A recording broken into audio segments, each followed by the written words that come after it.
Hey gang, Bill Wasore here to help you celebrate National Retro Day. This is going to be fun because I just turned 76 last week and I got a lot more remember whens and back in my days than most people. Retro can encompass almost any category, from clothing to technology. What was once considered really hip and stylish is now considered outdated. The weird thing is that a lot of old technology can protect us from dangers of the future that nobody's considering. For instance, I have restored a car that is just like the one I drove in high school. Here's my '61 Ford Falcon.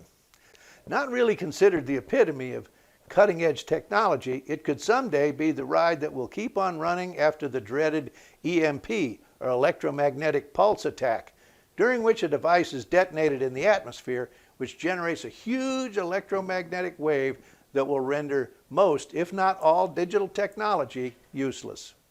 All of the computer chips in modern cars will be fried and useless. My Falcon will still be running, however, because it never fell victim to the new technologies of digital engine control modules. After such an attack, I will be happily driving to Dairy Queen, while the newer cars will be nothing more than huge, expensive, useless paperweights. By the way, that also includes all modern aircraft as well. Let's move from transportation to communications. We've become slaves to our handheld cell phones. There was once a day when someone called you on the phone and they never asked the question, "Where are you?" because they knew where you were. You were on the phone, which was attached to the wall in the kitchen.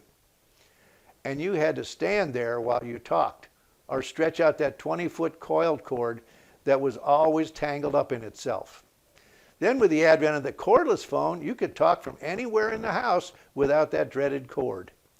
There used to be something called long-distance phone calls, but they were only for the rich. First you called the operator, yes, a live person, probably a woman, and gave her the number of the city that you were calling. Then you would hang up and wait for 30 to 45 minutes for her to magically connect your caller and call you back to complete the connection. Everybody gathered around the handset or receiver so that everybody could hear. And then you had to talk real fast because you were charged by the minute for the conversation. Oh, the good old days. The other day I got a call from a friend in Germany. It was a video call and we talked for about 20 minutes. It wasn't until later that I realized I had just made a call to someone on the other side of the world using video on a handheld device for free. Nowadays, our phone also replaces our watch, our calendar, our day planner, our voice recorder, our cameras, both still and video, our mailbox, our music player. Does the term boombox bring back any memories? Our video caller. Oh wait, we didn't have those yet. And a huge pile of maps from the gas station to tell us how to get where we wanted to go. It also replaced our telephone directory, our flashlight, our calculator, our newspaper, our grocery list, our checkbook, our credit cards, our Bibles, as well as a whole bunch of stuff that hadn't been invented yet. Like our social media platforms. Can anybody out there go an hour without checking Facebook or Twitter or Instagram? Oh wait, I forgot about TikTok, YouTube, and Pinterest. How about our clothes? I remember when you got laughed at if you had holes in your clothes. Now it's a requirement to have shredded duds. Let's talk about entertainment. We got our first TV when I was in grade school. It was black and white, and there were 2 channels, and they signed off the air at 10 p.m. every day. You look forward to watching the shows when they were scheduled to air, and if you missed one, you missed it forever. And when you needed to change channels or volume, you were the remote. TVs were easy to fix though. If the picture got blurry or snowy, all you had to do was stomp on the floor and it was all better. Medicine has advanced over the years as well. When I was growing up and got a cut or a scrape, Mom would drag out the iodine or the mercurochrome that burned like crazy as soon as it hit the cut. Then came Bactine, a clear liquid that killed germs and didn't burn.